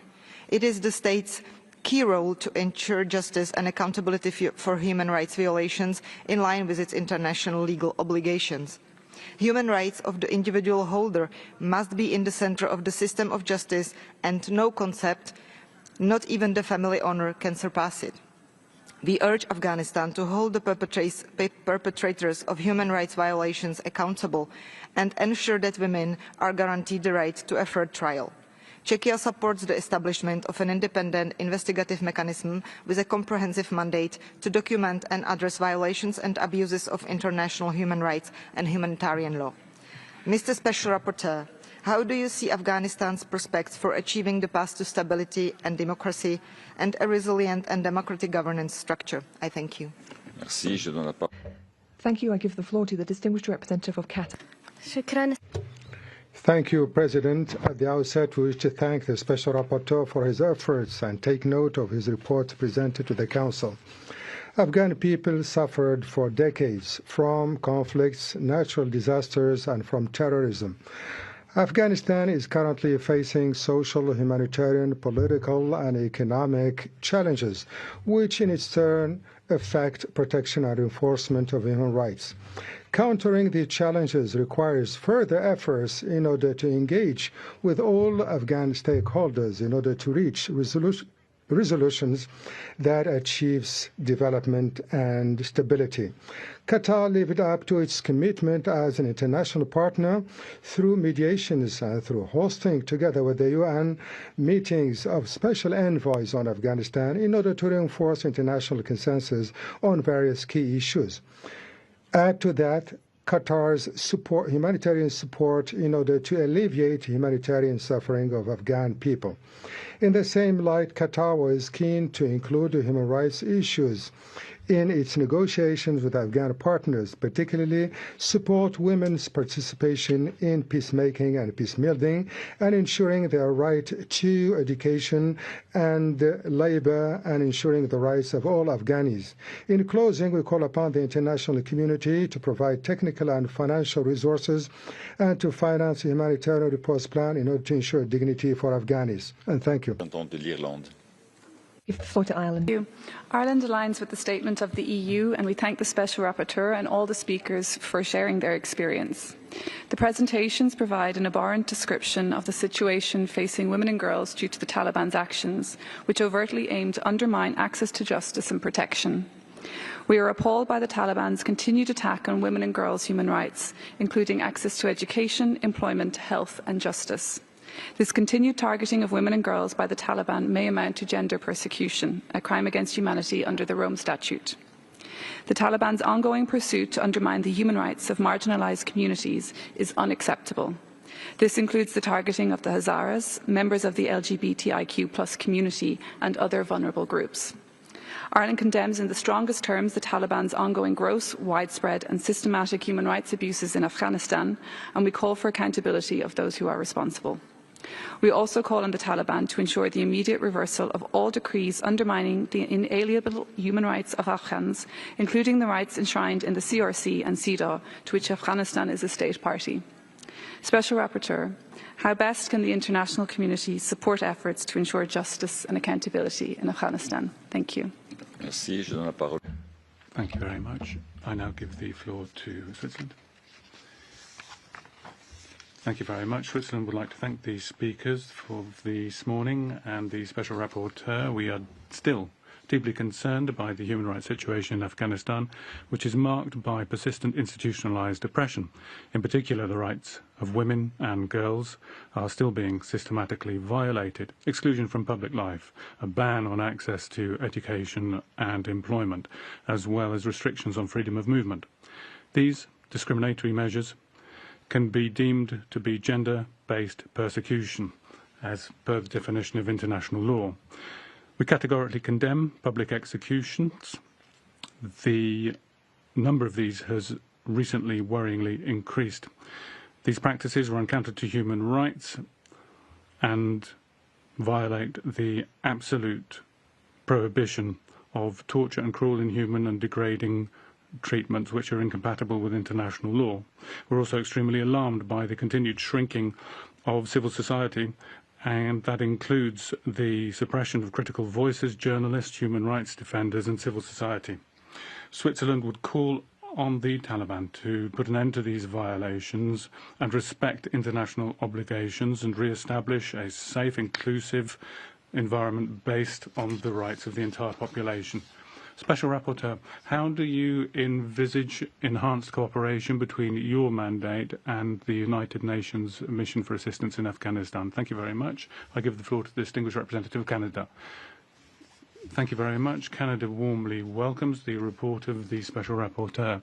Violence and discrimination on a persistent, systematic basis perpetrated by the de facto authorities in Afghanistan, including sexual violence and gender-based violence, are extremely concerning. The exclusion from women and girls from education, employment, political participation and the judiciary system is unprecedented. These measures constitute not only a flagrant violation of their fundamental rights, but also imperil peace and security on a long-term basis in Afghanistan. The alarming reports reflect gender-based violence, notably sexual violence in detention. These are cases that should be considered as a matter of urgency. All of the victims and all of the survivors of violations of individual rights require accountability and justice. We support international efforts to investigate and demand accountability from the authorities, including under the CEDAW Convention. We remain unwavering in our calls for the protection of protectors of human rights in Afghanistan who continue to plead for justice despite the huge risks to their life. Rapporteur, how can the international community support the documentation of gender-based crimes in Afghanistan? Thank you very much. Thank you very much. And I give the floor to the distinguished representative of Japan. Thank you, Mr. President, and all distinguished speakers for your powerful briefing. Japan remains deeply concerned about the human rights situation in Afghanistan, particularly institutionalized gender oppression faced by women and girls, the exclusion of women from the justice system and the resulting barriers to legal access have long been alarming. The Special Rapporteur further highlights that for vulnerable groups such as ethnic minorities, persons with disabilities and refugees, access to justice and protection is often completely out of reach.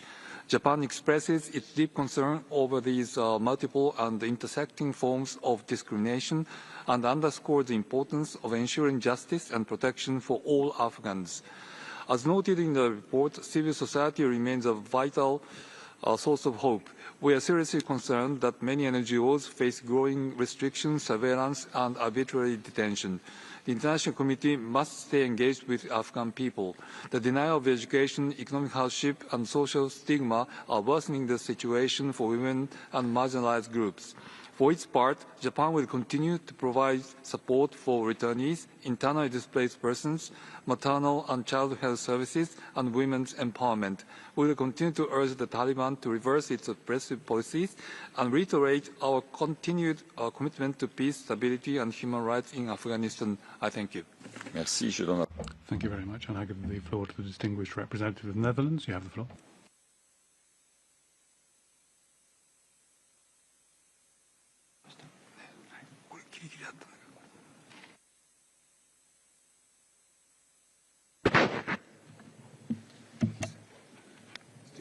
Do we have microphone for the Netherlands? Yeah, now it works. Thank you, President. The Kingdom of the Netherlands aligns itself with the EU statement and thanks all speakers for their powerful interventions. The human rights situation in Afghanistan continues to deteriorate from an already disastrous level. Millions of Afghans are suffering daily. Since August 2021, we have witnessed systematic violations of human rights and discrimination of minority groups. In particular, Afghan women and girls have been systematically stripped of their most fundamental rights. The Special Rapporteur clearly points out in his report that the Taliban's policies of gender persecution have serious implications for women's access to justice. The basic right of equality before the law is not even respected. The systematic discrimination and exclusion of 50% of Afghan's population from all aspects of life has serious implications for Afghanistan's future. What will this future look like if women, for example, can't even go to a doctor? As the international community, we must continue to insist that Afghanistan adheres to its obligations under CEDAW, and we must continue to insist on the inclusion of the voices of women and girls in all aspects of Afghanistan's future. There can be no steps towards normalization of diplomatic relations without significant improvements in the human rights situation. Mr. Special Rapporteur, how do we ensure accountability for the serious human rights violations in Afghanistan? Thank you. Merci. Thank you very much. And I give the floor to the distinguished representative of Bulgaria. Mr. President, Bulgaria aligns with the EU statement, and we thank the Special Rapporteur for his presentation. Bulgaria remains deeply concerned about the systematic human rights violations and abuses which continue to take place in Afghanistan. We are alarmed by the ongoing pursuance of measures and practices that strip women and girls in Afghanistan of their rights and fundamental freedoms, in particular the so-called law for the promotion of virtue and the prevention of vice. We call for the elimination of the institutionalized system of discrimination, segregation and exclusion of women and girls, which denies them the right to education, freedom of expression, movement, work and access to justice, and thus precludes their full, equal and meaningful participation in all spheres of public and political life in Afghanistan. Bulgaria joins others in condemning the continuing gender-based discrimination in Afghanistan, which may amount to persecution of women and girls on grounds of gender, a crime against humanity under the Rome Statute. Furthermore, we remain deeply concerned over the dismantling of key legal safeguards and institutions protecting children from violations and abuses of their rights. We therefore call upon the de facto authorities in Afghanistan to abide by the international obligations of the country, including those under the Convention on the Elimination of All Forms of Discrimination Against Women and the Convention on the Rights of the Child. I thank you. Merci. Je donne la parole. Thank you very much. I'll give the floor to the distinguished representative of Malta.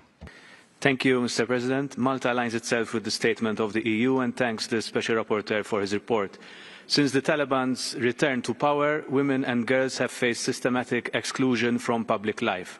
Over 70 edicts and directives have been issued that severely restrict their rights to education, employment, freedom of movement and access to justice.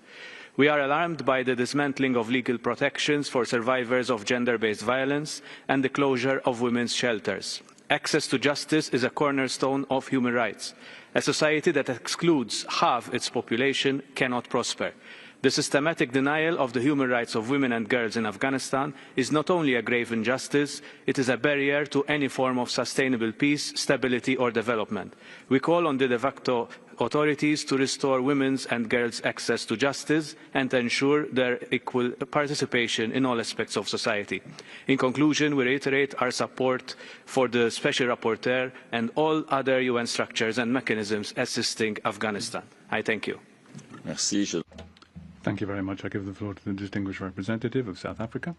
Mr. President, today is Youth Day in South Africa, where we commemorate the struggles waged by the students of 1976, many of whom were women and girls who took to the streets on the 16th of June, ushering in an unprecedented wave of protest over the decades that followed, which ultimately served to bring the apartheid state to its knees. In so doing, the women and girls of 76 were fighting for equality for women and girls, not only at home but everywhere. As such, South Africa cannot turn a blind eye to the cruel, inhuman and degrading treatment being borne by women and girls in Afghanistan, nor their valiant resistance on the front lines, which we are duty-bound to support. Already stripped of their human rights and fundamental freedoms, simply because they are women and girls, they are similarly being denied access to justice and protection as a tool to further institutionalize the widespread systematic gender-based discrimination and exclusion being perpetrated against them. This misogyny is intentional and as such may amount to the crime against humanity of persecution on grounds of gender. Accordingly, South Africa believes that those responsible must be held accountable. As part of this process, any accountability mechanism must, however, adopt a comprehensive approach covering both past and ongoing violations, building on the basis laid by HRC Resolution 57/3. I thank you. Thank you very much, and I give the floor to the distinguished representative of Greece. Thank you, Mr. President. Greece aligns with the EU statement and thanks the Special Rapporteur for his report. We remain gravely concerned by the continued erosion of fundamental rights in Afghanistan, particularly the systemic discrimination against women and girls and their exclusion from public life and justice mechanisms. This is a crime against the whole Afghan people and its future. As reflected in the report, access to justice for Afghan women is virtually non-existent, as discriminatory policies prevent them from approaching courts or legal institutions. Furthermore, the Taliban's restrictive policies have institutionalized gender-based discrimination in all aspects of life: education, movement, appearance, and participation. We stress the urgent need for a transitional justice process that is inclusive, survivor-centered, and grounded in international human rights law, a process that ensures full and meaningful participation of Afghan women and girls regardless of ethnic or religious background, and developed in close cooperation with relevant UN mechanisms, including the OHCHR. We strongly support all efforts to explore international accountability avenues, to address serious violations, and to uphold the rights of Afghan women and girls. In this vein, the Council's role to maintain close monitoring of the situation and to ensure the protection of human rights in Afghanistan is crucial. I thank you. Merci. Je passe la parole. Thank you very much. I give the floor to the distinguished representative of Romania. Mr. President, Romania aligns itself with the EU statement and welcomes the speakers for their interventions today. We know the focus of the report presented that unfortunately lays bare the catastrophic erosion of the access to justice for Afghan women and girls under the Taliban regime. The erasure of Afghan women and girls from all spheres of public life continues unabated. Your report, Special Rapporteur, underscores well that the Taliban's justice system is a tool of systemic oppression, where all due process or form of transparency are lacking, and where laws, edicts and decrees are strictly directed at depriving women of their rights to education, healthcare, movement, legal protection or public participation. Challenging oppressing policies is met with public floggings, arbitrary detention, coupled with acts of torture and sexual violence. Romania stands firmly in condemning the Taliban's institutionalized and systemic discrimination of women and girls and echoes the global call to ensure proper pathways for accountabilities for the crimes committed. Special Rapporteur, while women face legal proceedings conducted entirely by men with no right to self-legal representation or appeal, do you see any specific safeguards or international interventions that could help mitigate these violations in the absence of functioning legal institutions in Afghanistan, without endangering the fragile civil society in the country? Thank you. Merci. Je passe la parole. Thank you very much. I give the floor to the distinguished representative of Sierra Leone.